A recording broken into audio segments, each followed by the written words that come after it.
नमस्कार दर्शक बंधु आज दिन टॉप 20 खबर उपर आसंतु नजर पकाइबा भिडियोटी को शेष पर्यंत देखंतु मात्र किछि समय मध्य जानि परिबे आज दिन संपूर्ण खबर ता पूर्व चैनल नुआ आस्तिले चैनल को सब्सक्राइब करी पाखरे थिबा बेल आइकन को ऑन करी रखंतु एमिति सबुदिन लेटेस्ट न्यूज सर्वप्रथमे देखिबा पई तेबे आसंतु संपूर्ण खबर उपर नजर पकाइबा आजिर प्रथम खबर बंगोपसागर रे सृष्टि हैला पुणी आउ एक लघुचाप उत्तर आंध्र और दक्षिण ओडिसा मध्य एही लघुचाप सृष्टि होई पश्चिम एवं उत्तर पश्चिम दिग को गति करिबो जहा फल ओडिशार विभिन्न स्थान में प्रबल अति प्रबल वर्षा होबार संभावना रही। उत्तर आंध्र प्रदेश एवं दक्षिण ओडिशा उपकूल पश्चिम केन्द्रीय एवं संलग्न उत्तर पश्चिम बंगोपसागर में सक्रिय घूर्णिबलय प्रभाव में आज सकाळ 8:30 समय एक लघुचाप क्षेत्र सृष्टि होइतिबा भारतीय पाणीपाग विभाग सूचना देइछि। एहा आगामी 2 दिन मध्य दक्षिण ओडिशा एवं संलग्न उत्तर आंध्र प्रदेश एवं दक्षिण छत्तीसगढ़ देई पश्चिम उत्तर पश्चिम आड़कू गति करिवार संभावना रही। सेपरि आज सारा ओडिशा हालुकार मध्यम धरण वर्षा को नहीं समस्त जिला को येलो वार्निंग जारी करिछि पाणीपाग केन्द्र। प्रबल वर्षा सहित घंटा प्रति 30 रु 40 किलोमीटर पवन बहिबो बोली संभावना रखिछि। परवर्ती खबर पीएम किसान केवाईसी अपडेट अवधि को वृद्धि कले सरकार। केवाईसी अपडेट अवधि आउ 6 मास वृद्धि करिसेंती राज्य सरकार। एथर सीएम किसान हिताधिकारी पीएम किसान केवाईसी अपडेट करि परिबे। सीएम किसान रे 51,54,000 हिताधिकारी शामिल अछंती एवं पीएम किसान रे 34,85,000 हिताधिकारी शामिल अछंती। प्रधानमंत्री किसान योजनार 21तम किस्ती पई अपेक्षा करिथिबा लक्ष लक्ष चाषींक पई एक सतर्कता आसीछि। अर्थात प्रधानमंत्री किसान सम्मान निधि योजना पीएम किसान एक बड़ परिवर्तन करा जायछि। प्रधानमंत्री किसान योजना पीएम किसान अधीन रे पंजीकृत चाषी मानक पई ई-केवाईसी करिबा एबे बाध्यतामूलक करायछि। हिताधिकारींक परिचय जांच करिबा एवं ठकाई को रक्षा पाइबा पई सरकार एही प्रक्रिया कार्यकारी करिसंती। परवर्ती खबर खूब शीघ्र शेष हबो टैरिफ विवाद। एने अमेरिकार राजदूत देले बड़ सूचना। अमेरिकार राष्ट्रपति द्वारा आरंभ होइतिबा टैरिफ माड समग्र विश्व उपरे पड़िथिबा बेले भारत भी सेथिरु बाद पड़िने अमेरिका वर्तमान देश उपरे 50% शुल्क लागू करिछि। वाणिज्य चुक्ति संपर्क रे मामला एपर्यंत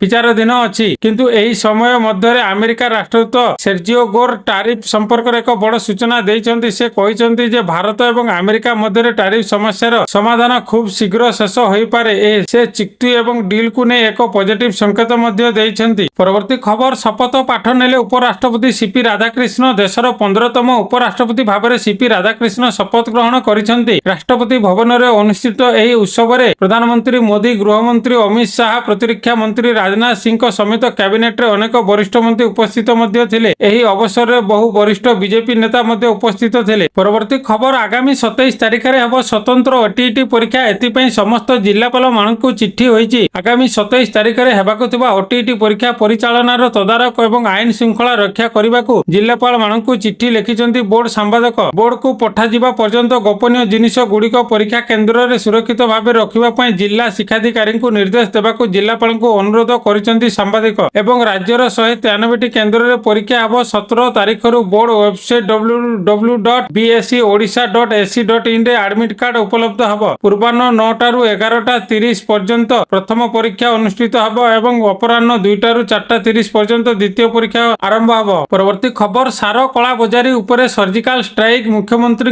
निर्देश पर चढ़ाऊ जोरदार आरंभ होईछि। कोनोसी प्रकार कला बजारी किंबा नकली सार अभियोग आसिले तुरंत कार्यानुष्ठान नेबाकू निर्देश दैछन्ति मुख्यमंत्री। आउ एहा परे राज्यव्यापी सार माफियांक उपरे आरंभ होईछि कार्यानुष्ठान। जगतसिंहपुर जिला प्रशासन पक्षरु 2 दिन रे 2टी सार गोदाम उपरे चढ़ाऊ होईछि। काहेकि उच्च दर रे सार विक्रय करुथिले डीलर बिक्री होइतबा सारर काहेकि रेकर्ड नाही। सार विक्रय समय चाषी आधार नंबर काहेकि रखा जाउनी एने कारण दर्शाओ नोटिस जारी करा जायछि। लगातार किछि दिन धरी राज्यर विभिन्न स्थानरु सार कला बजारी नै सामना को आसीछि अभावनीय चित्र, जाहाकु नै एबे एक्शन मोड रे सरकार। परवर्ती खबर महानदी नदी तट विकास योजना को मंजूरी दैछन्ति मुख्यमंत्री। एही योजना 2025 रु 26 एवं 27 रु 28 मध्य कार्यकारी हेबो। 3 वर्ष रे खर्च हेबो 240 कोटी टंका एवं जल संपद विकास विभाग द्वारा राज्य सरकारक निजस्व पांठिरु एही खर्च हेबो बोली मध्य कहिसन्ति। एही योजनार प्रमुख उद्देश्य होउछि नदी कूलरे सहर पई सामाजिक सांस्कृतिक सुविधा जोगाई देवा। मनोरंजन पार्क विज्ञान पार्क हर्बाल उद्यान आदिर विकास पई भित्तिभूमि निर्माण नदी तट क्षय तथा नदी संचारण निमंत्रण आवर्जना निष्कासन करिबा। प्रधानमंत्री नरेंद्र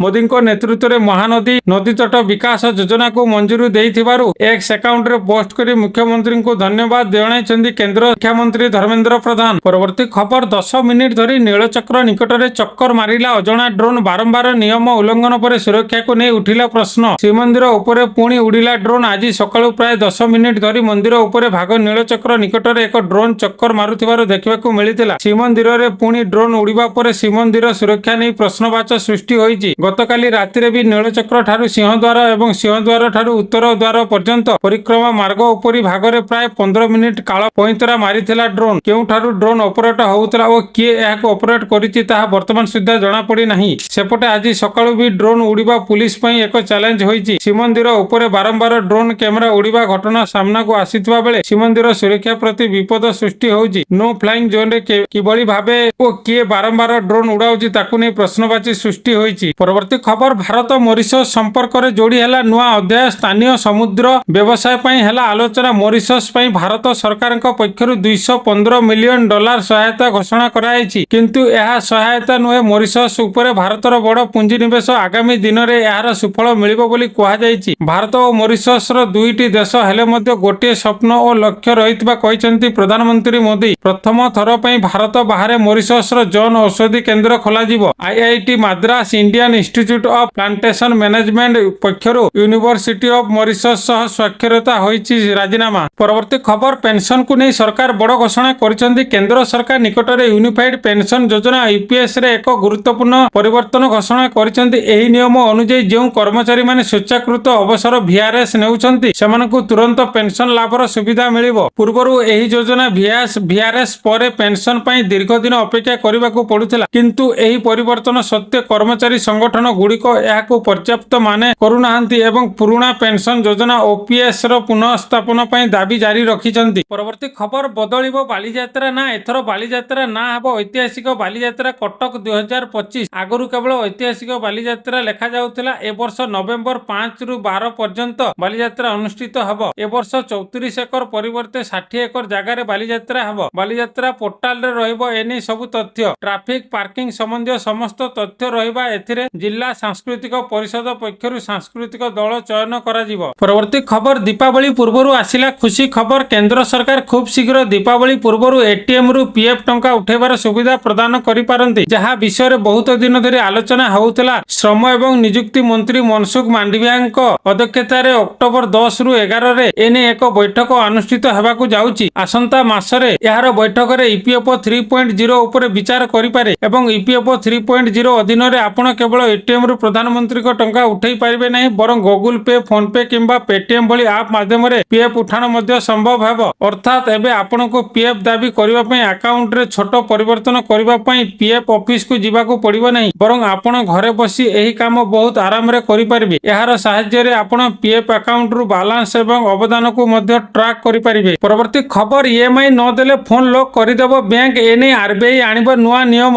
ଇଏମ୍ଆଇର କିଣାଯାଇଥିବା ମୋବାଇଲ ଫୋନ୍ ଗୁଡ଼ିକ ଇଏମ୍ଆଇ ଭରିବାରେ ଅସମର୍ଥ ହେଲେ ଋଣ ପ୍ରଦାନକାରୀଙ୍କୁ ରିମୋଟ ସାହାଯ୍ୟରେ ଫୋନ୍ ଲକ୍ କରିବାର ଶକ୍ତି ପ୍ରଦାନ କରିବାକୁ ଯୋଜନା କରିଛି।